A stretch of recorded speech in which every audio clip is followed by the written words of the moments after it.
අයිබෝන් අපි තවත් දවසක පරණ පුරුදු පෙරවදනත් එක්ක පරණ පුරුදු පෙරවදනත් එක්ක වුණාට අද පෙරවදන අලුත් හැමදාම පෙරවදන අලුත් වෙනවා නැවුම් වෙනවා වෙනස් වෙනවා සාහිත්‍ය කියලා කියන්නේ මීවදයක් වගේ දෙයක් මේ මීවදේ හැම රසක්ම තියෙනවා සමහර වෙලාවට තිත්ත රස සමහර වෙලාවට පැණි රස කාර්කශ රස ඇඹුල් රස මේ මීවදයට එකතු වෙලා අවසානයේ රස මී පැණි නිර්මාණය වෙනවා.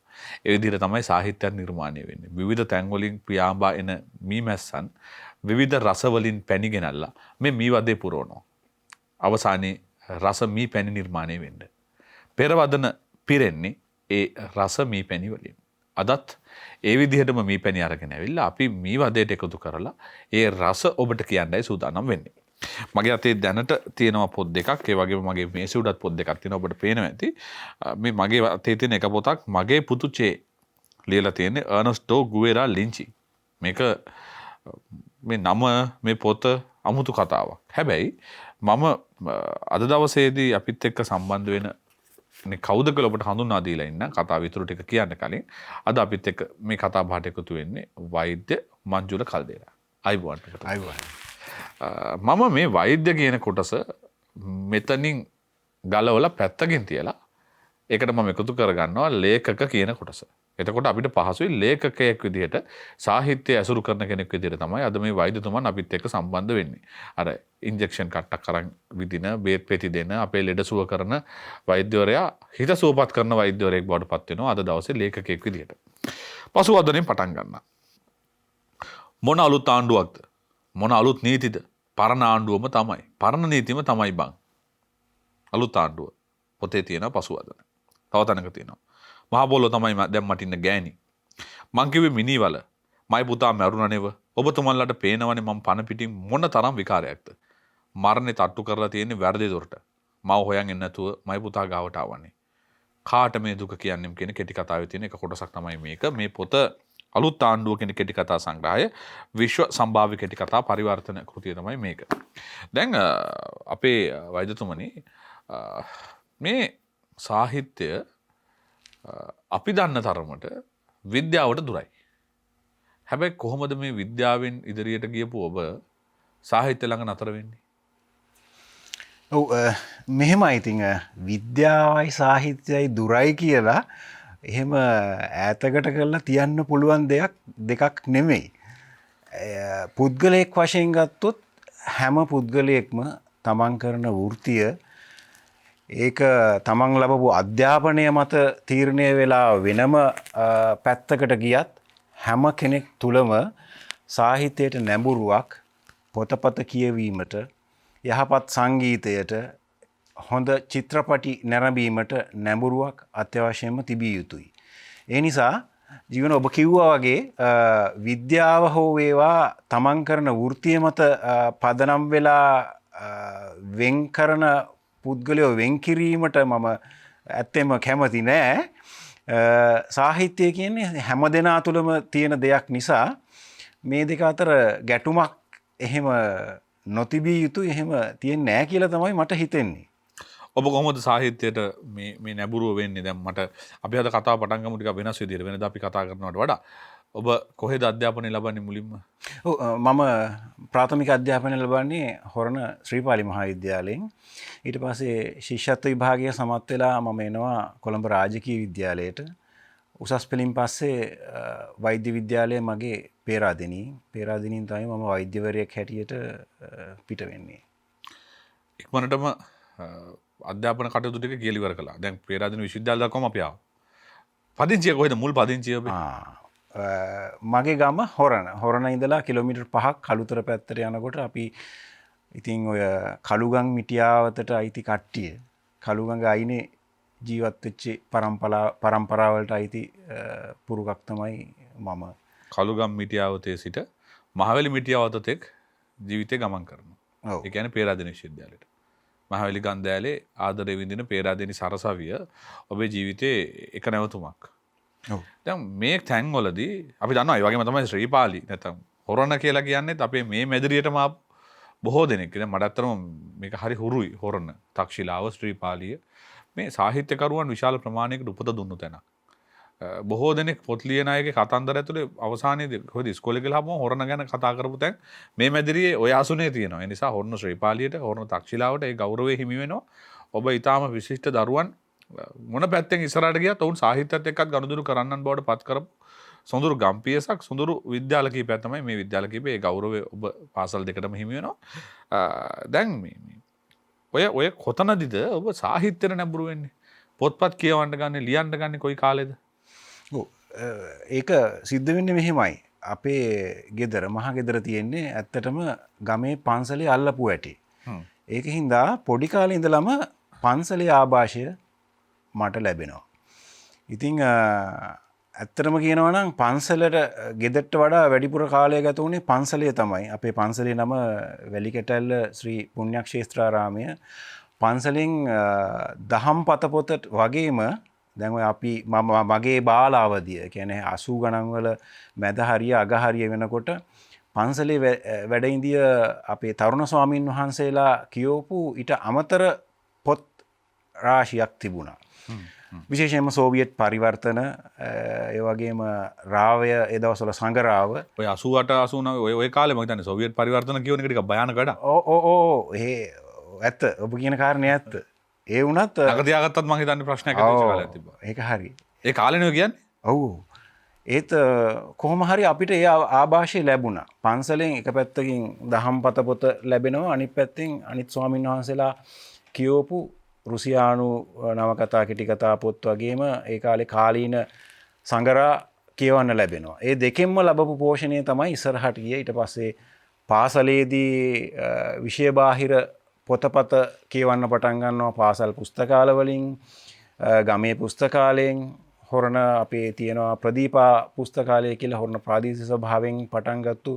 දැන් නම් අපි එකට කියන්නේ සරත්චන්ද්‍ර ජයකොඩි අනුස්මරණ පුස්තකාලය කියලා. එතුමට ගෞරව පිණිස සරත්චන්ද්‍ර ජයකොඩි සම්භාවනා සාහිත්‍ය වල ලොකුවටම කරනවා මම හිතන්නේ. හරියටම හරි. විශාල ප්‍රතිසක් සහභාගී වෙනවා. අපේ හොරණ බිහිවෙච්ච ප්‍රමුඛතම සාහිත්‍යදරයෙක් තමයි සරත්චන්ද්‍ර ජයකොඩි මහත්මයා. ඒ වගේ විශාල පිරිසක් ඉන්නවා.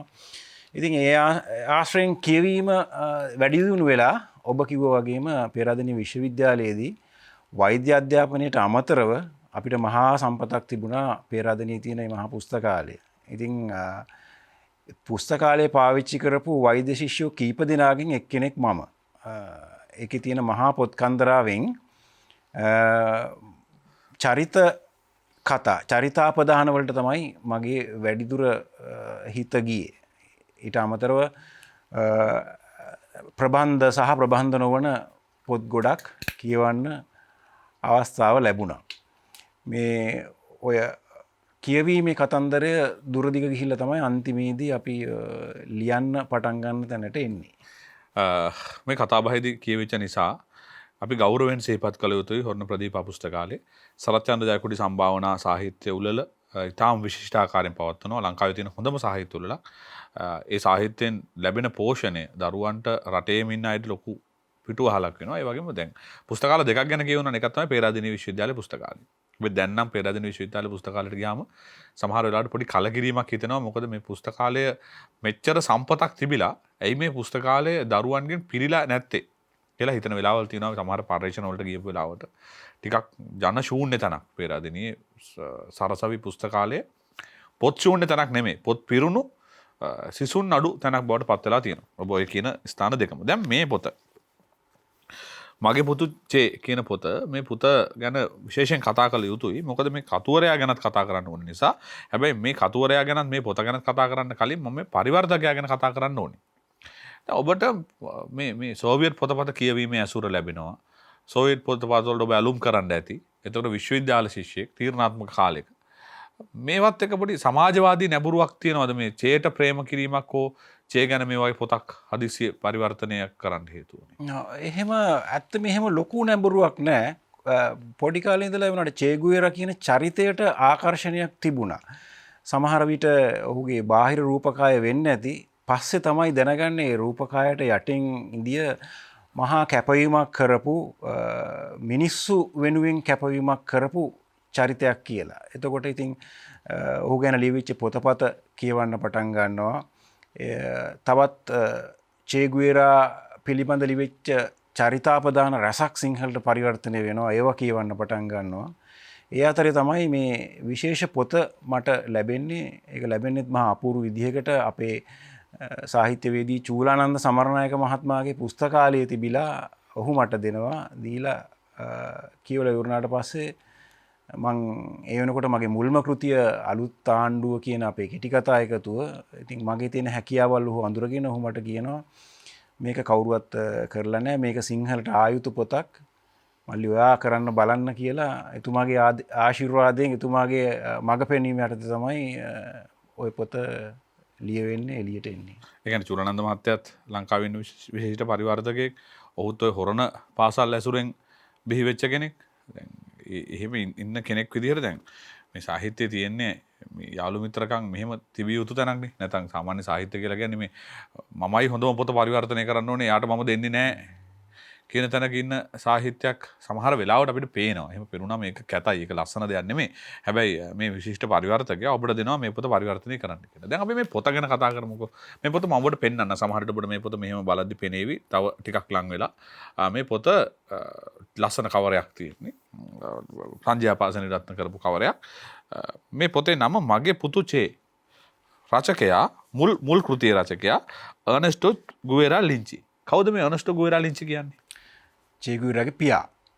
අපිට සාමාන්‍යයෙන් දැන් පොත විශේෂත්වයේ ජීවන මේ සාමාන්‍යයෙන් පුතෙක්නේ තාත්තගේ චරිතාපදානය ලියන්නේ.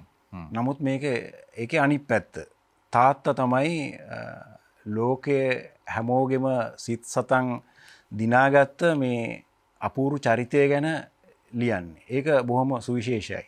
ඒකින් හින්දා තාත්තා කෙනෙක් හැටියට ඔහු පොඩි කාලේ ඉඳලම චේ කොහොමද මේ විදිහේ චරිතයකට වර්ධනය වුණේ කියන ලක්ෂණ දකිනවා. ඊට පස්සේ ලෝකයේ අහුව පිළිගත්තේ කොහොමද කියන දේ දකිනවා. ඒවා ඔක්කොම එකතු වෙලා තාත්තා කෙනෙක්ගේ කෝණයෙන් ලියපු ඒක බොහොම අපූර්ව පොතක් වුණා ඇත්තටම. දැන් ඇත්තටම අපි චේ ගුවෙරා ගැන මුළු ලෝකෙම අහලා තියෙනවා. හැබැයි අර්නෙස්ටෝ ගුවෙරා ලින්ච් ගැන අපි එහෙම අහලා නැහැ. මේ පොතේ අන්තර්ගතය මොකද්ද? මේක එතකොට මේක මුල් කෘතියක් විදිහට පිට වෙන්නේ කොහෙදද? මේ පොත ගැන මොකද්ද තියෙන ලෝකයේ තියෙන කතා බහ කොහොමද මේ පොත ගැන එතකොට? ඔව් මේක මේ අර්නෙස්ටෝ ගුවෙරා ලින්ච් පොත් දෙකක් හැටියට තමයි එන්නේ. එකක් චේ ගුවෙරාගේ ළමා කාලය ඇතුළත් එක පොතක් හැටියට එනවා. ඊට පස්සේ අනිත් පොතට ඔහු නම දාලා තිබුණේ සොල්දාදුවෙක් පිටව යයි කියන තේරුම ඇතුව ස්පාඤ්ඤ භාෂාවෙන්. මේ දෙකම ස්පාඤ්ඤ භාෂාවෙන් තමයි නිකුත් වෙන්නේ ආජන්ටිනාවේදී. ඊට පස්සේ ඉංග්‍රීසි භාෂාවට පරිවර්තනය වෙලා 80 ගණන් වල තමයි පොතක් හැටියට අපිට ලැබෙන්නේ. මේ දෙකේම මුල් භාෂාව ස්පාඤ්ඤ. අර්නෙස්ටෝ ගුවෙරාගේ පියා චේ ගුවෙරාගේ පියා අර්නෙස්ටෝ ගුවෙරා ලින්ච් ඔහු වෘත්තියෙන් ගෘහ නිර්මාණ ශිල්පියෙක්. ඒ වගේම ව්‍යාපාරිකයෙක්. නමුත් ඔහුට ඊටාම දැඩි මාක්ස්වාදී පදනමක් තිබුණා. ඔවුන් දෙවැනි ලෝක යුද්ධයේදී අසරණ වෙච්ච යුදෙව් පිරිස් ආජන්ටිනාවට ආවම ඔවුන්ට රැකවරණ සැලසුවා. ඒ විදිහට මහා මානව හිතවාදී ගුණයක් ඔහුගේ පියාගෙත් ඒ වගේම මව වෙච්ච සීලියාගෙත් තිබුණා. ඒවා තමයි පුතාටත් එන්න ඇත්තේ කියන දේ පොත කියවනකොට අවබෝධ වෙන කාරණයක්. 1954 සැප්තැම්බර් 30 වෙනිදා අර්නෙස්ටෝ තම පියාට ලියයි කියලා මේකේ තියෙනවා 250 වෙනි පිටුවේ. තත්ත්වය එච්චර ලේසි නෑ කියලා තේරුම් ගන්න තරම් මම මෙක්සිකෝවේ දේවල් දැකලා තියෙනවා. ඒත් මම මෙහි ආවේ වෙඩි වදින්න නැති ආත්මයකුත් එක්කයි. පෙටිට් මාව හොඳින් බලා කියාගෙන මෙක්සිකෝවේ තැන් කීපයක් බලන්නත් එක් කරගෙන ගියා. යාගේ ගෙදර දිගටම නවතින්න කියලා කිව්වත් මං කැමති යම් තාක් දුරකට ස්වාධීනව ඉන්න. අඩු ගානේ ඔයා යොපු සල්ලි ටික ඉවර වෙනකල්වත්. පෙටිට් කතා කළා. කොහොම හරි ශිෂ්‍යත්වයක් අරන් දෙන්න. මේ ඔබ චේ ගුවෙරාව ඇසුරු කරනවා නම් ඔහුට ආදරය කරනවා නම් ඔබ මේ පොත කියවිය යුතුයි කියලා මම යෝජනා කරනවා. ඒකට හේතුව මේ විශිෂ්ට මනුස්සයා ගැන ඔහුගේ ඊටාම ළඟින් හිටපු කෙනෙක් විදිහට තාත්තා පුතෙක් ගැන ලිව්වේ කොහොමද කියලා මේ පොත කිව්වොත් ඔබට දැක බලා ගන්න, විඳ දරා ගන්න, තේරුම් අරගන්න පුළුවන් වේවි. මංජුර කාර්දේරා මහත්තයාගේ පරිවර්තනය මේක සුභාවි ප්‍රකාශනයක් විදිහට තමයි පිට වෙලා තියෙන්නේ. දැන් මේ මම මගේ ආකර්ෂණය දිනාගත්තු පොත නිසා ඒ පොත ගැන මුලින් කතා කරාට මේ අලුත් ආණ්ඩුව තමයි ඔබේ පළවෙනි කෙටි කතා සංග්‍රහය. ඔව්. පළවෙනි කෙටි කතා සංග්‍රහය කොහොමද ඔබ කරන්නේ? මේ පරිවර්තනයට ඔබ කොහොමද යොමු වෙන්නේ? ඕකට මුල්ලුනේ අවුරුදු ගානක් තිස්සේ මම කියවපු විදෙස් කෙටි කතාවලින් මගේ හිත්ගත්තු ඒවා එකතුවක් මගේ ළඟ තිබුණා. සැරින් සැරේ ඒවා ටිකක් පරිවර්තනය කළා එකතුවක් හැටියට තියෙනවා දැකපු මගේ මිතුරෝ විශේෂයෙන්ම මතක් කරනවා මේ වෙලාවේ හොරණ අපේ තියෙනවා පොඩි සාහිත්‍ය කලා එකමුතුවක්. ඒකට කියන්නේ සදර්ශී සංවාද කුලකය කියලා. ගෞරවයෙන් මතක් කරන්න ඕන දියකඩුවේ සෝමානන්ද ස්වාමීන් වහන්සේ, ඒ වගේම චූලානන්ද සමරනායක මහතා, වෛද්‍ය හර්ෂ කුඹුකගේ, ඒ වගේම නාට්‍යවේදී සුභාෂණ කුරුගල මේ වගේ සහෘදයෝ රසක් එකතු වෙලා අපි පිහිටුවාගත්ත පොඩි සාහිත්‍ය කලා මැදිහත්වීමක් අපි පහුගිය කාලේ මේ කොවිඩ් එනකම්ම වගේ කළා. ඉතින් අපි ඔතන පොතපත කතා බහේදී මේ ටික දැකලා මේ අයම තමයි යෝජනා කළේ අපි මේක පොතක් හැටියට කරමු තව ටිකක් එකතු කරලා කියලා. එතකොට අලුත් ආණ්ඩුවට ඇතුළත් වෙනවා ලෝකේ හැමතැනින්ම ආපු විශිෂ්ට ලේඛකයින්ගේ කෙටි කතා එකතුවක්.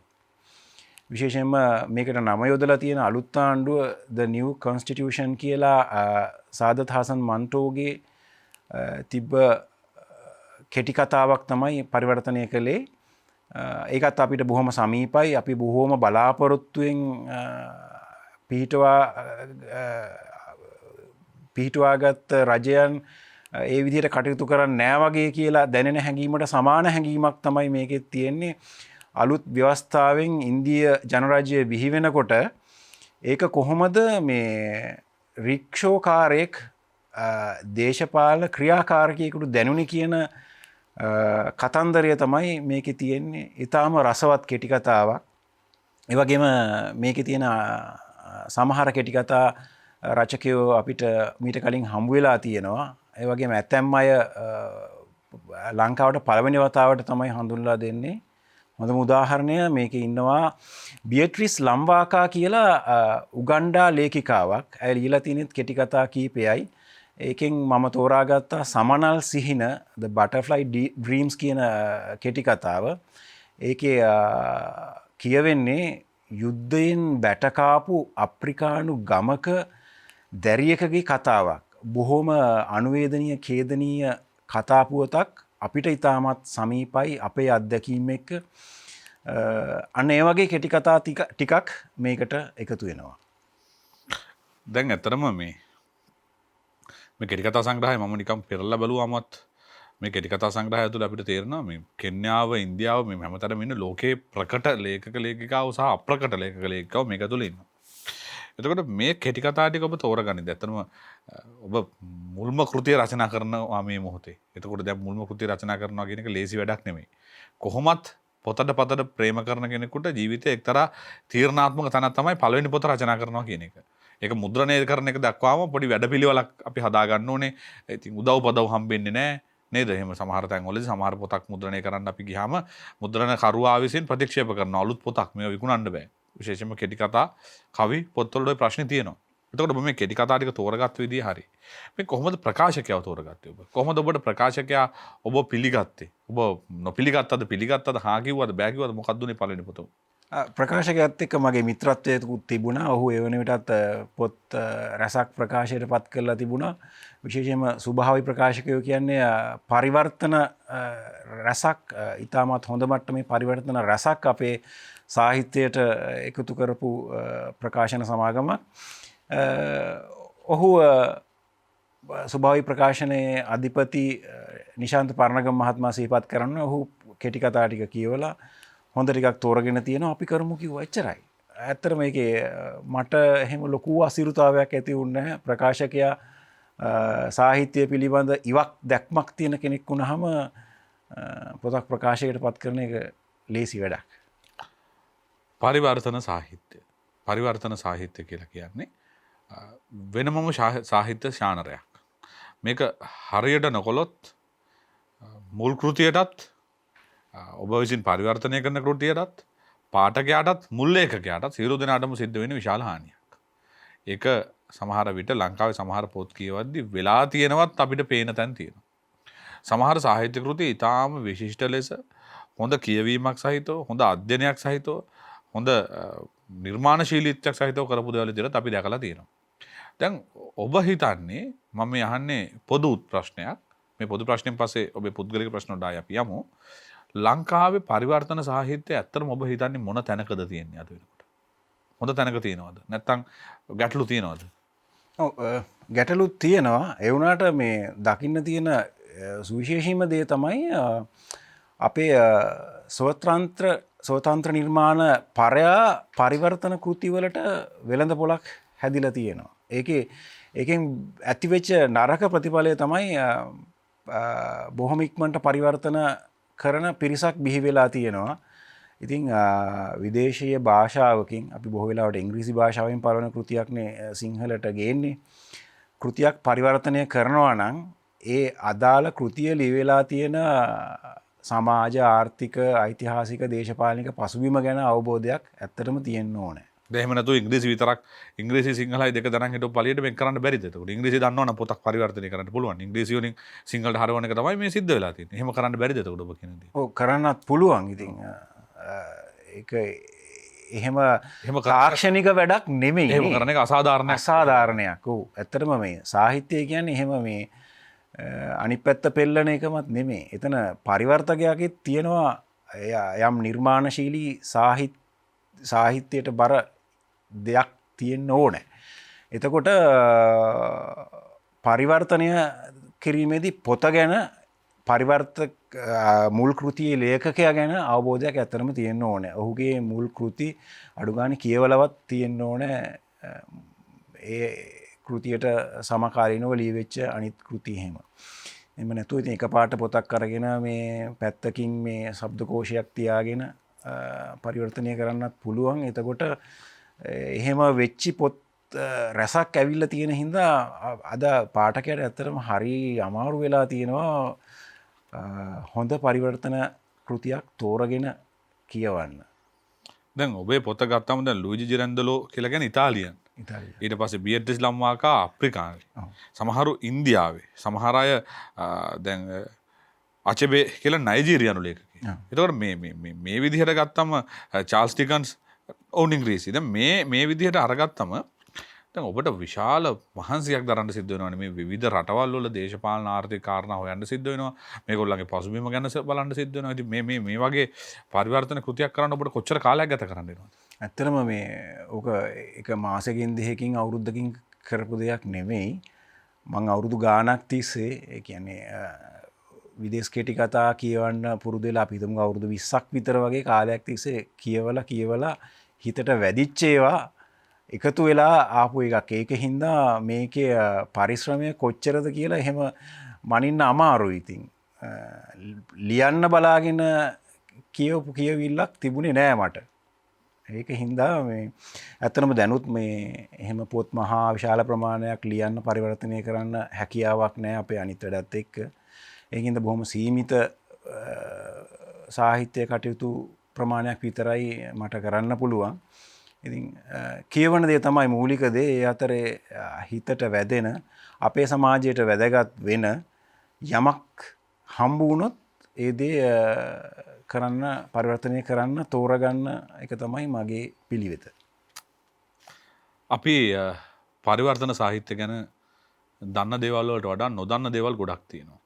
අපි දන්නේ මේ පරිවර්තනය වෙච්ච පොත අතේ තියාගෙන කියවන්න විතරයි. මේ පරිවර්තන කෘතිය ගත්තම පාකිස්තානයේ සිට අප්‍රිකාවතෙක් ලෝකේ පුරාම ලේඛකයන් විශාල ප්‍රමාණයකගේ කෘති වල තිබිච්ච හොඳ කෙටි කතා නැත්නම් හිත්ගත් කෙටි කතා මේ අලුත් ආණ්ඩුව කෙටි කතා සංග්‍රහය තුල තියෙනවා. මේ අලුත් ආණ්ඩුව හෝ මේ දේශපාලන කාරණා හෝ ඔබ පටල ගන්න එපා. අපි මේ කියන්නේ ලංකාවේ දේශපාලනයක් ගැනවත් ලංකාවේ අලුත් ආණ්ඩුවක් හෝ ලංකාවේ පරණ ආණ්ඩුවක් ගැනවත් නෙමෙයි. මේ පාකිස්තානු ලේඛකයා විසින් රචනා කරන ලද ඉන්දියාව ගැන තියෙන කතාව ගැන අපේ වෛද්‍යතුමන් පැහැදිලි කළේ. ඒවා ලංකාවේ දේශපාලනයත් එක්ක ගැලපෙන හෝ නොගැලපෙන තැන් ඔබ ගලපා ගන්න. අපි කතා කරන්නේ සාහිත්‍ය ගැන. මේ හුදෙක් සාහිත්‍ය පිළිබඳ කතා බහක් පමණයි. අපි පරිවර්තන සාහිත්‍ය ගැන තව ටිකක් කතා කරන්න තියෙනවා. පරිවර්තන සාහිත්‍යයේදී මේ ලේඛකයන් එක කොහොමද ගනුදෙනු කරන්නේ? ඔවුන් අපිත් එක්ක ඇත්තටම කතා බහ කරනවද නැත්නම් ඔවුන්ට හැංගි හොරා මේ පොත එලි දක්වනවද අපි? ඔවුනුත් පුදුම වෙලා ලංකාවේ වෙළඳ පොලේ පොත දැක්කම මගේ පොත පරිවර්තනය කරා කියලා සතුටු වෙනවද? මේක වෙන්නේ කොහොමද කියන එක ගැන අපි කතා කරන්න ඕනේ. අපිත් එක්ක අද දවසේ කතා බහට එකතු වෙලා ඉන්නේ වෛද්‍ය මංජුල කල්දේරා. ඔහුගේ පොත් දෙකක් ගැන අපි කතා කරා. තව පොත් කීපයක් තියෙනවා කතා කරන්න. තාම ලොකු කතා බහක් ඇති වෙච්ච කෘතියකුත් තියෙනවා අපේ අතේ. මේ සියල්ලත් එක්ක අපි විරාමයෙන් පස්සේ ආයෙත් මුණ ගැහිමු. පෙරවදන තව ඔබ වෙනුවෙන් රස දේ බොහෝ ගෙන එන්නට සූදානම් මේ විරාමයෙන් පස්සේ. විරාමයෙන් පසුව ඔබ නැවතත් පෙරවදන සමග මම විරාමයට ඔබ යනකොට අතේ තිබිච්ච පොත් දෙක නෙමෙයි දැන් මගේ අතේ තියෙන වෙන පොත් දෙකක්. ඒ පොත් දෙක මම අතට ගත්තේ විරාමයේ අතරතුරේ අපි මේ ගැන කතා කරන්න ඕනේ විරාමයෙන් පස්සේ කියලා හිතුණු නිසා. හැබැයි මංජුල කල්දේරා මහත්තයාගෙන් මට හිතෙනවා තව කාරණාවක් දැනගත්තොත් හොඳයි කියලා. ඒ තමයි මම අර කලින් කියපු කාරණාව. අපි දැන් පොතක් පරිවර්තනය කරනකොට මේ ලේඛකයන් ඉන්නේ කොහේ හරි ලෝකයේ ඈත රටක. ඒ අය ලංකාවේ සාහිත්‍ය කෘති කියවනවා අඩු වෙන්න පුළුවන්. ජාත්‍යන්තර පොත් සල්පිල කියලා අපිට තිබුණාට ඒක ඇත්තටම ජාත්‍යන්තර නෙවෙන නිසා පිට රටවල් වලින් එන්නේ නැහැනේ පොත් බලන්න. සහ අපේ සිංහල සාහිත්‍ය මම දන්න තරමින් මේ පිට රටින් අය ටිකක් අසුරු කරනවා අඩුයි. එතකොට මේ පොතක් කොහොමද පරිවර්තනය කරන වැඩපිළිවෙල වෙන්නේ? පොතක් දැන් ඔබ හොඳ පොතක් හොයා ගන්නවා. ඒ පොත පරිවර්තනය කරනවා. ඒ පොත හිත ගියාම ඒක සිංහලට දාන්න ඕනේ. සිංහල පාඨකයෙක් කියවිය යුතුයි කියලා ඔබ තීරණය කරනවා. මොකක්ද ඇත්තටම වැඩපිළිවෙල මේ වෙන විදිය මොකක්ද? ඔව් මෙහෙමයි. දැන් පරිවර්තකයා පරිවර්තනය කරනවා වගේම පොත ප්‍රකාශයට පත් කරන්නේ පොත වෙළඳපොළට ඉදිරිපත් කරන්නේ පොතේ ප්‍රකාශකයානේ. එතකොට අපි ප්‍රකාශකයාට ලබා දෙනවා මම මෙන්න මේ පොත මෙහෙම පරිවර්තනය කරනවා කිව්වහම ප්‍රකාශකයා තමයි ඉදිරි කටයුතු ඒ සම්බන්ධයෙන් බලාගන්නේ. එතකොට මුල් කෘතියේ පරිවර්තකයා පරිවර්තකයින් සමවෙන මුල් කෘතියේ කතුවරින්ට ඉනවා සාහිත්‍ය නියෝජිතයෝ ඒජන්ට් කෙනෙක්. එතකොට ඔහු සමග තමයි අපි ගනුදෙනු කරන්නේ. ඒ කරන්නේත් අපි පරිවර්තනය කරන්න පොතේ ප්‍රකාශකයා සහ ඒජන්තවරයා අතර ඇතිවන ඒ කියන්නේ පවුලෝ කොයියෝ වගේ ලේඛකයින්ට මේ ඉන්නවා ඒගොල්ලන්ගේ ඒජන්තවරු. අන්න හරි. ඒ කියන්නේ ලෝකේ සාහිත්‍ය තියෙන තැන ඔබ තීරණය කරන්න. දැන් අපි දන්නේ ලංකාවේ ඉන්න ලොකු නළුවන්ට පොඩි නළුවන්ට නෙමෙයි ලොකු නළුවන්ට ලොකු ක්‍රිකට් ක්‍රීඩකයන් ඒජන්තවරු ඉන්නවා කියලා තමයි අපි අහලා තියෙන්නේ. ඉන්දියාවේ ඉන්න බොලිවුඩ් නළුවන්ට ඔන්න ඒජන්තවරයෙක් ඉන්නවා. ඔහුත් එක්ක තමයි අපිට කතා කරන්න පුළුවන්. හැබැයි මේ විශිෂ්ට ලේඛකයන්ටත් අද ලෝකයේ තියෙන එහෙම තැනක්. ඒක හරි සතුටු වෙන්න ඕන දෙයක්. අපේ රටේ ලේඛකයින්ටත් ඒ තත්ත්වයට පත් වෙන්න පුළුවන් වේවායි කියලා අපි ප්‍රාර්ථනා කරමු. එතන ඉඳන් කතා කරමු. ඔව් ඉතින් පොතක් ප්‍රකාශයට පත් කිරීමේදී ඉතින් පරිවර්තන අයිතිය ලබා ගන්න ගනුදෙනු කරන්න ඕනේ මෙන්න මේ ඒජන්තවරයා එක්ක. එතකොට අර සාහිත්‍යමය කරුණුකාරණා වෙනයි මේක තාක්ෂණික මූල්‍යමය වැඩක්. මේ ව්‍යාපාර කතා බහක් තමයි සිද්ධ වෙන්නේ. ව්‍යාපාරික දෙන්නෙක්ගේ සාකච්ඡාවක් වගේ වැඩක් නෙමෙයි. හරියටම හරි. එතකොට ඉතින් අර යම් කිසි කතෘ භාගයක් ගෙවලා ඒ මුදල ගැන තීරණයකට ඇවිල්ලා ඊට පස්සේ අයිතිය ලබාගෙන බොහෝ වෙලාවට අයිතිය යම් කාල සීමාවකට දෙනවා. ඊට පස්සේ තමයි ඉතින් පොත අපි පළ කළ යුත්තේ පළ කරන්නේ. යම් කාල සීමාවකට තමයි මේ අයිතිය දෙන්නේ. බොහෝ වෙලාවට එහෙමයි. අවුරුදු 5කට ඒ වගේ. ඒ කියන්නේ මේ අවුරුදු 5කින් පස්සේ තව කෙනෙකුට ඕන නම් එයාලත් එක්ක කතා කරලා සාකච්ඡා කරලා මේ පොත පරිවර්තනය කරන්න පුළුවන් ලංකාවේ තුලම. හැබැයි ඒ වෙලාවේදී පරණ ප්‍රකාශකයාට ඒගොල්ලෝ ප්‍රමුඛත්වය දෙනවා මං හිතන්නේ. තාම ඉතින් මම පොත් කීපය පරිවර්තනය කරලා තියෙන හින්දා ලොකු එහෙම අත්දැකීම් නැහැ. අනිත් එක ප්‍රකාශකයා තමයි මේවා තීරණය කරන්නේ. ඉතින් අපේ මුල් පරිවර්තන කෘති ආපු ඉස්සර කාලේ මේ වගේ දෙයක් තිබුණ නැහැ. ඉතින් ඇත්තටම අපේ ඉතින් කොච්චර පොඩි පොත් සම්බන්ධ වෙළඳපළක්ද තියෙන්නේ, පොත් කර්මාන්තයක්ද තියෙන්නේ. ඉතින් ලෝක මට්ටමත් එක්ක බැලුවාම ඒක නිසා මේ විදිහේ පරිවර්තන හිමිකම් ගැන අයිතියෙන් ගැන ඉස්සරලා තිබුණ නැහැ. නමුත් දැන් කතාබහක් ඇති වෙලා තියෙනවා. ඒක අරගන්නවා ඇත්තම විය යුතු දෙයක්. ඉතින් ඔය විදිහට තමයි වැඩේ සිද්ධ වෙන්නේ. ඔව් දැන් ඔය සාකච්ඡාවේදී මොන කාරණා ගැනද සැලකිලිමත් වෙන්නේ අර ඒ කියන්නේ මුල් ලේඛකයාගේ ඒජන්තවරයා මොනවද අපේ රටේ දැන් සමහරලාට කතුරුවරයා ගැන හොයලා බලනවාද මොනවද සිද්ධ වෙන්නේ ඒ වැඩ පිළිවෙල වෙන්නේ කොහොමද? ඔව් එහෙම අපි නිකන් ඉල්ලපු පළියටම දෙන්න ඒගොල්ලෝ සොයා බැලීමක් කරනවා මේ ප්‍රකාශකයා කවුද, ඔහු මීට කලින් පොත් මොනවද ප්‍රකාශයට පත් කරලා තියෙන්නේ, ඒ වගේම පරිවර්තකයා කවුද, ඔහු කරපු පරිවර්තන මොනවද, ඔහුට මේ පරිවර්තනය කිරීමේ හැකියාවක් තියනවද, මෙන්න මේ සොයා බැලීම් කරලා තමයි බොහෝ වෙලාවට පරිවර්තන අයිතිය ලබා දෙන්නේ. එතකොට මේ පිටපතකුත් ඔවුන් ළඟට යනවද? ඔව් බොහෝ වෙලාවට ඒක අර ඔවුන් අස්සම් කරන ගිවිසුමේ කොටසක් හැටියට පිටපතක් දෙකක් යනවා. ඒක ඉතින් ඒගොල්ලෝ මං හිතන්නේ ඒගොල්ලන්ගේ සමරුවක් හැටියට පැත්තකට කරලා තියෙනවා වගේ මං හිතන්නේ. නැතු අපේ භාෂාව පාවිච්චි කරන්නේ නැහනේ. ඒගොල්ලෝ සමහර වෙලාවට. එතකොට දැන් මේ පොත පවුලෝ කොයියෝ ඔත්තුකාරී මේක තමයි මම හිතන්නේ මේක තමයි අලුත්ම පොත දැන් නෑ මං හිතන්නේ සේපියන්ස් එක ඕකට කලින් මං කරපු එකක්. මේ පොත ගැන අපි කතා කරමු. මේක මොකද්ද විශේෂ වෙන්නේ මොන විදිහටද? ඒ මේක තෝරගත්තනේ. පාවුලෝ කොයියෝ කියන්නේ දැන් පහුගිය අවුරුදු 30 වගේ ඇතුළත එක පාටම ලෝකයේ ජනප්‍රියත්වයට පත්වෙච්ච ලේඛකයෙක්. ඔහුගේ ජීවිතයත් හරිම අමුතුයි. බිඳ වැටිච්ච ජීවිතයක් නැවත ගොඩනගාගෙන ඊට පස්සේ ජීවිතයේ අගභාගයේ ලේඛකයෙක් වෙච්ච කෙනෙක්. මං හිතනවා ඔබ පවුලෝ කොයියෝ ගැන යම් අධ්‍යයනයක් කරපු කෙනෙක් විදිහට ඔබ දන්න කතාව අපි අපේ ප්‍රේක්ෂකයන්ට කියමු. පවුලෝ කොයියෝ කියන්නේ අතරම කවුද කියන එක. හරි. දැන් ඔහු උපතින් බ්‍රසීල ජාතිකයෙක්. තරමක් ධනවත් දෙමව්පියන්ට දාව උපදිනවා. ඊට පස්සේ සරසවි අධ්‍යාපනයත් එක්ක ඔහු 60 ගණන් වල අපි දන්නවා ලෝක ව්‍යාප්ත වුණා සරල අමුතු ජීවන විලාසිතාවක් අපි හිපි සංස්කෘතිය කියලා කියන්නේ. ඒකට යට වෙලා ඔහු ලෝකේ හැමතැනම සංචාරය කරනවා, මත්ද්‍රව්‍ය වලට යොමු වෙනවා. හරියටම හරි. බ්‍රසීලය සහ ඔය රටවල් ටිකක් වැඩිපුර ඔය සංස්කෘතියට බරයි. බර වුණා. ඉතින් ඒක නිසා ඔහුට ජීවිතය මග හැරෙනවා යම් කාලයකදී. ඉන් පස්සේ ඇත්තටම ඔහු ආගමික නැඹුරුවක් කරහා තමයි නැවත තමන්ගෙන් ගිලිහි ගිය ජීවිතයට එන්නේ. ඊට පස්සේ තමන්ගේ අත්දැකීම බොහෝ වෙලාවට ඔහු ලේඛනයට යොදා ගන්නවා. ඔබ දන්නවා ඔහුගේ අග්‍රතම කෘතිය The Alchemist. ඒක සිංහලට පරිවර්තනය වෙලා තියෙනවා සන්තියාගෝ නම් සැරිසරන්නා කියලා කුඩා පොතක්.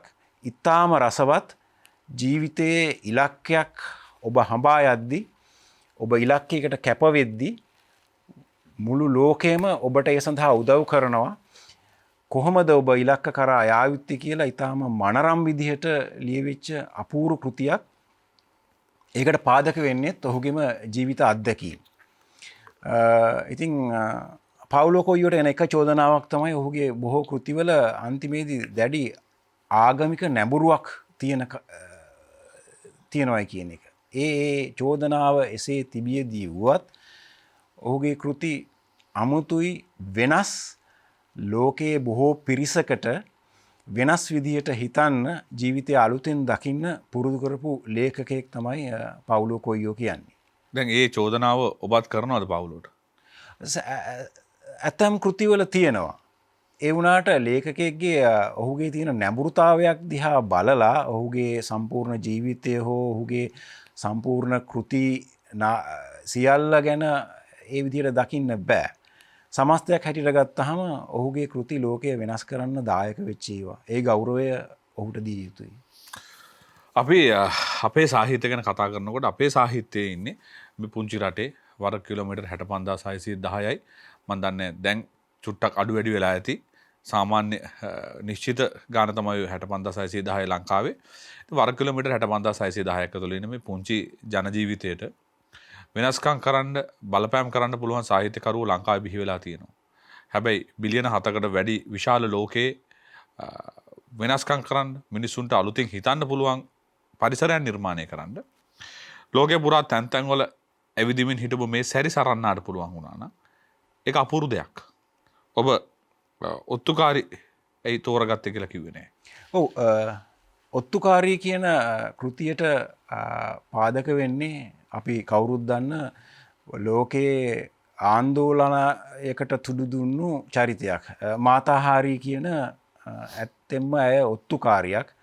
ඔය ලෝක යුද්ධ සමයේ පළවෙනි ලෝක යුද්ධ සමයේ දෙපැත්තටම ඔත්තු සැපුවා කියන චෝදනාව උඩ නිකන් නරක ස්වභාවයකට බොහොම ලෝකයාගේ වෛරයට ක්‍රෝධයට පාත්‍ර වෙච්ච චරිතයක් තමයි මාතහාරී කියන්නේ. ඇය නාටිකාංගනාවක්. තමන්ගේ වෘත්තියෙන් ඔබ්බට ගිහිල්ලා ලෝක දේශපාලනය වෙනස් කරන්න ඔත්තු සැපීමේ වරදට මුළු ලෝකයේම ගර්හාවට ලක්වෙච්ච මේ චරිතය දිහා පවුලෝ කොයියෝ ඊටාම සියුම් විදිහට මානුෂික දෘෂ්ටියකින් බලනවා. පිරිමියෙක් ගැහණියෙක් දිහා විශේෂයෙන්ම ලෝකයේ අවමානයට පාත්‍ර වෙච්ච ගැහැණියෙක් දිහා බලන මේ දෘෂ්ටිය හරිම මානුෂිකයි.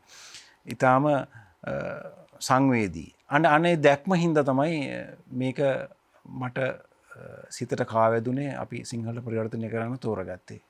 ස්ත්‍රීවාදී නවකතා කියලා සාහිත්‍ය ශානරයක් තියෙනවා ලෝකේ. ස්ත්‍රීවාදී නවකතා රචනය දැන් ලංකාවෙත් යම් කෘති කීපයක් තියෙනවා ස්ත්‍රීවාදී සාහිත්‍ය ශානරයට අයිති. ඒ කියන්නේ ස්ත්‍රීන්ගේ ප්‍රශ්න අර්බුද ගැටලු සම්බන්ධව සාහිත්‍යමය හැකින් බලන කෘති ලංකාවේ බිහි වෙලා තියෙනවා. එතකොට මේක අතරම ස්ත්‍රීවාදී සාහිත්‍ය ශානරයට අයිති කෘතියක්ද? ඔබ දකින්නේ කොහොමද? නෑ නේද? මේකෙන් අර ස්ත්‍රියකගේ ජීවිතය පිළිබඳව විවරණයක් කෙරෙන්නේ. ඒ ඇරෙන්න ස්ත්‍රිය ඇයගේ ජීවිතය උත්කර්ෂයට නංවලා එහෙම ලෝකයට පෙන්වන ගතියක් නෑ. දැන් අපි කතා කරන්න යන්නේ ඔබේ පොත් අතරින් මගේ අතට වැඩිපුරම බරක් දැනුණු පොත.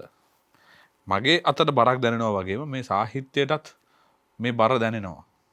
ඔබටත් මේ පොත් අතරින් වැඩි බරක් දැනෙන්නේ සමහර විට මේ පොතත් එක්ක වෙන්න ඇති.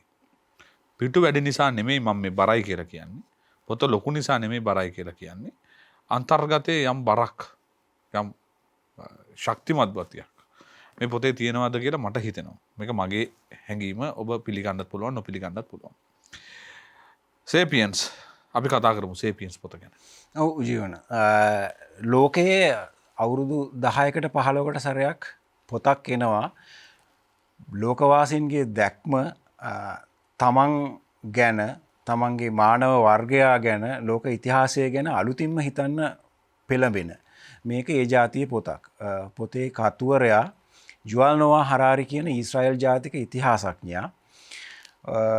ඔහු ඊශ්‍රායලයේ හීබ්‍රු සරසවියේ මහාචාර්යවරයා ඉතිහාසය පිළිබඳව ඔහු තමන්ගේ පාඨමාලාවකට පදනම් වෙන ලිපි එකතුවක් හැටියට තමයි මුලින්ම මේක ලියන්නේ. මොකද්ද මේකට පදනම් වෙන්නේ? මීට අවුරුදු 30-40 දහසකට කලින් අප්‍රිකාවේ වනාන්තරවලට සීමා වෙලා ඉඳිය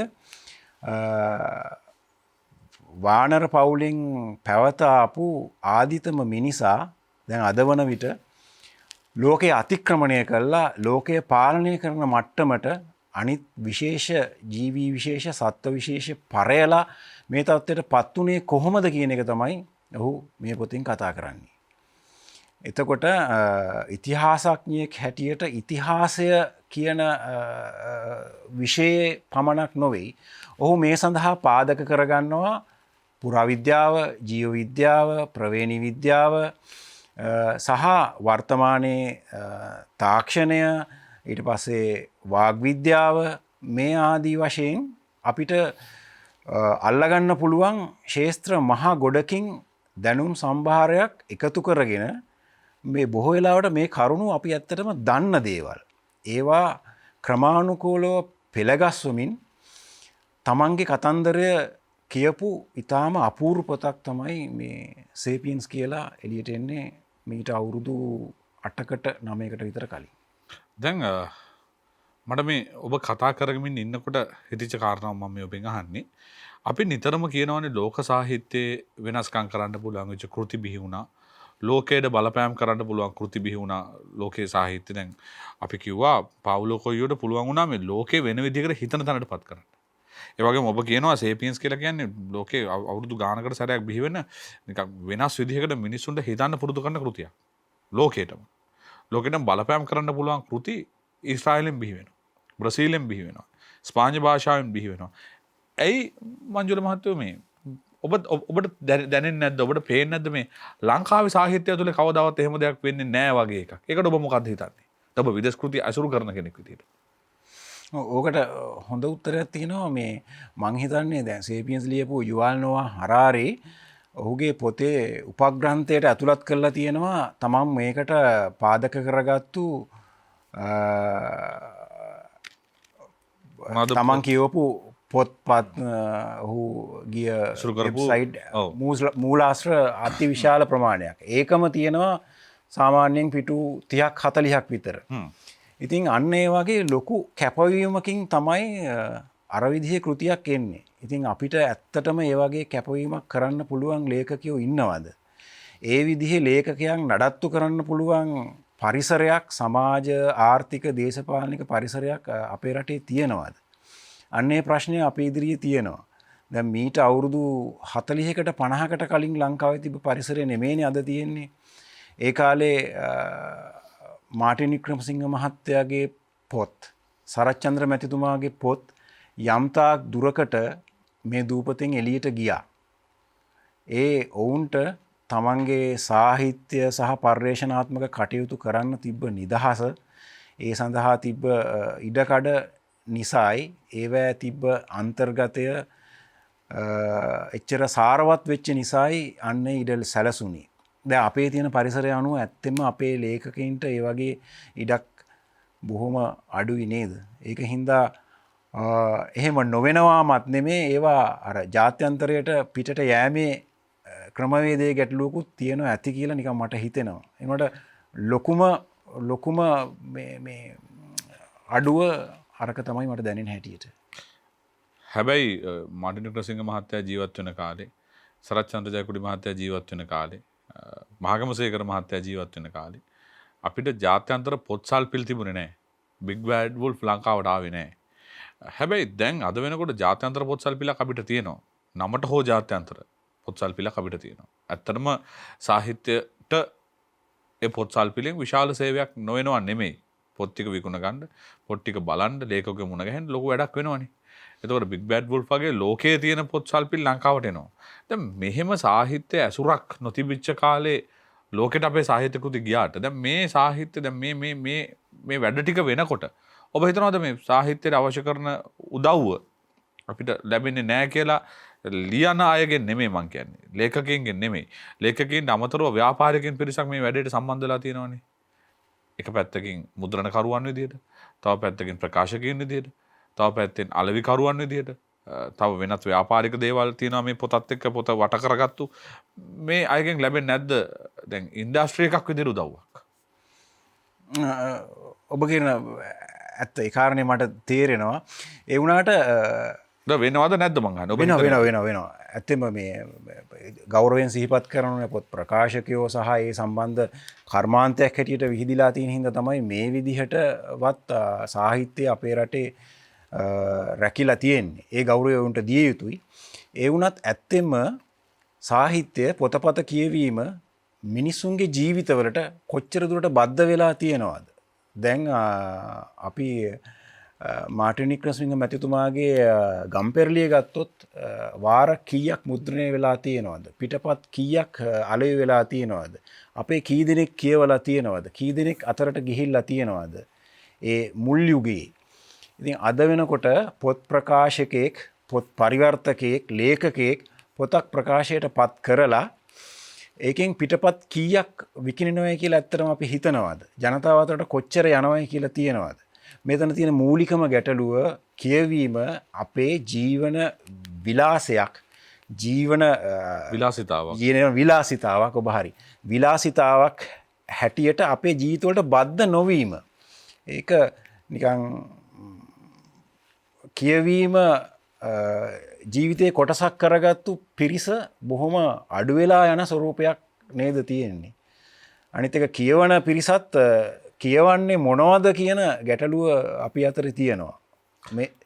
දැන් මේක හරි ඛේද වාචකයක් සමහර තැනකදී අපිට හිතෙන විදිහට. ඒකට හේතුව තමයි මංජුල මහත්තයෝ දැන් ඔබ කියනකොට මට දැනෙනවා මාර්ටින් වික්‍රමසිංහ මහත්තයාගේ ගම්පෙරළිය පිට වෙනකොට ඔන්ලයින් බුක් ෂොප් තිබුණේ නැහැ. ගෙදරට පොත ගෙන්න ගන්න ක්‍රමයක් තිබුණේ නැහැ. පාරේ බස් එක විතරයි තිබුණේ. මිනිස්සු ගාව වාහන තිබුණේ නැහැ. Facebook කැම්පේන් එකක් පොතට හම්බුනේ නැහැ. පොත සම්බන්ධව රූපවාහිනී වැඩසටහන් තිබුණේ නැහැ. රූපවාහිනී සාකච්ඡා ආයේ පොතට හම්බුනේ නැහැ. මේ කිසි දෙයක් පොතට තිබුණේ නැහැ නේ. ගම්පෙරළියේ මඩොල් දුවට ඒ කාලේ. හැබැයි පොත මිනිස්සු කියෙව්වා. හැබැයි අද වෙනකොට පොත් සම්බන්ධව විශාල වැඩපිළිවෙලක් බොහෝ ලේඛකයෝ සහ බොහෝ ප්‍රකාශකයෝ තමන්ගේ පොත ප්‍රසිද්ධ කරන්න, පොත නිවසට යවන්න පුළුවන් විදිහේ වැඩපිළිවෙල හදලා තියෙනවා. මෙච්චර දියුණු වෙලත් අපි දියුණු වෙලා නැහැ නේ. ඔව්, ඒක තමයි තියෙන ලොකුම ගැටලුව. දැන් අපි 50-60 දශකයේ තිබ්බ පරිසරය නෙමෙයිනේ තියෙන්නේ.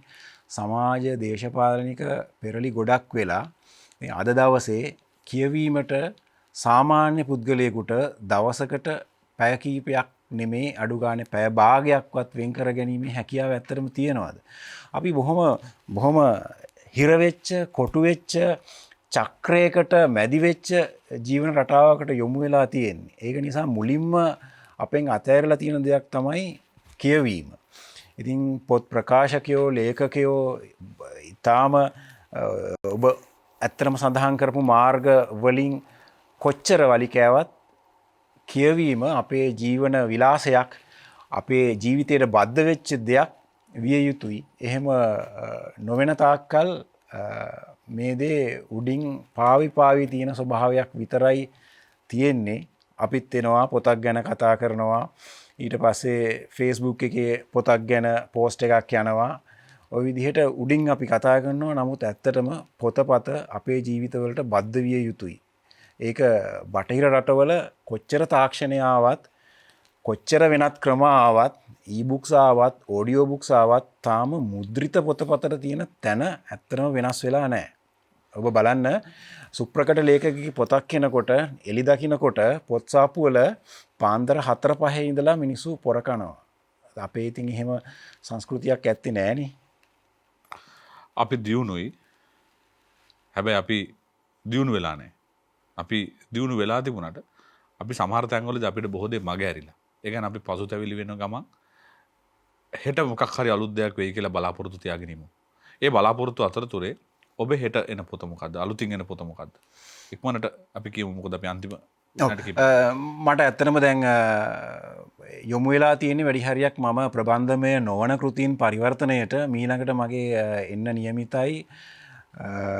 ගස් ගැන ලියවෙච්ච අමුතු පොතක් තියෙනවා. තුරුලතා ගැන ලියවෙච්ච අමුතු පොතක්. ඒකේ මුල් කෘතියේ නම Hidden Life of Trees කියලා පීටර් වොල්ලේබන් කියන ජර්මානු වන සංරක්ෂකයා ලියපු අමුතු පොතක්. පොත්වලටත් හැඟීම් තියෙනවා. ඒගොල්ලෝ sannivedanaya කරනවා. ගස්වලට සමාවෙන්න. ගස්වලටත් හැඟීම් තියෙනවා. ඔව් පොත්වලටත් හැඟීම් තියෙනවා. එහෙම පොතක් අපි ඊළඟට ලියන්න ඕනේ. පොත්වල හැඟීම් තියෙනවා. ඇත්තට මේගොල්ලෝ පුස්තකාලය ඇතුලේ කතා කරනවා. ඉතින් අපි එක්ක යන කවුරුත් එන්නේ හරියට හරි. අපි ඒක ඊළඟට කතා කරමු. ගස් ගැන කතා කරමු. ඔව්.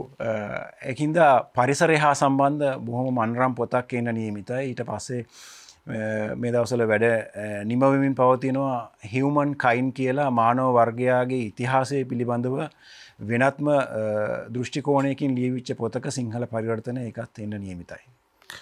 අපි ඉක්මනට මේ පොත් දෙක කියවන්න ලැබේවායි කියලා බලාගෙන ඉමු. දැන් අපි අර පැත්තකින් තිබ්බනේ වෛද්‍යවරයා කියන එක. හැබැයි දැන් ආය අපි ඒක මේ කතාවට ඈඳ ගන්න ඕනේ. මොකද කොවිඩ් ආවා.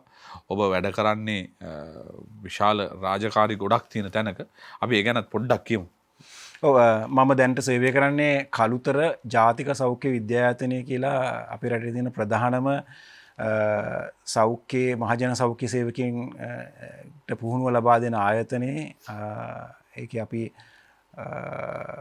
අපේ මහජන සෞඛ්‍ය පරීක්ෂකවරුන්ට පුහුණුව ලබා දෙනවා. ඒ වගේම අපේ හෙද විදුහලක් තියෙනවා.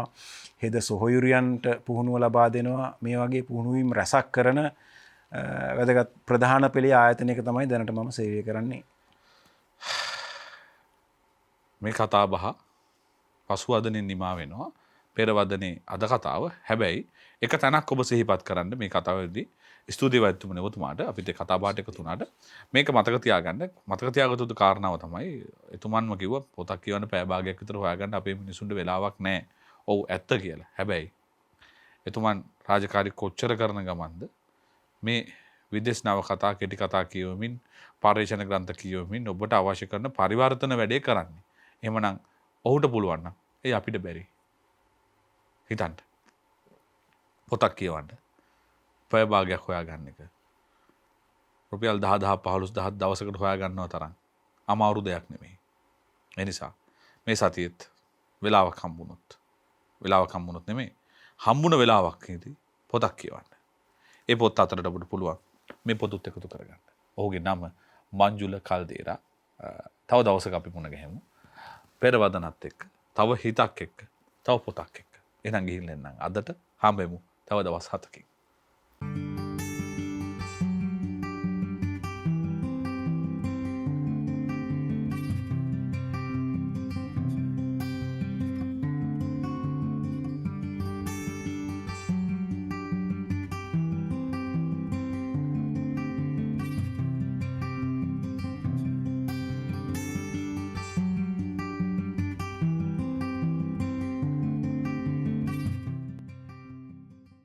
මෙවැනි වටිනා වැඩසටහන් නැරඹීමට ජයමග TV YouTube නාලිකාව සබස්ක්‍රයිබ් කර සීනුව ලකුණ ක්ලික් කරන්න.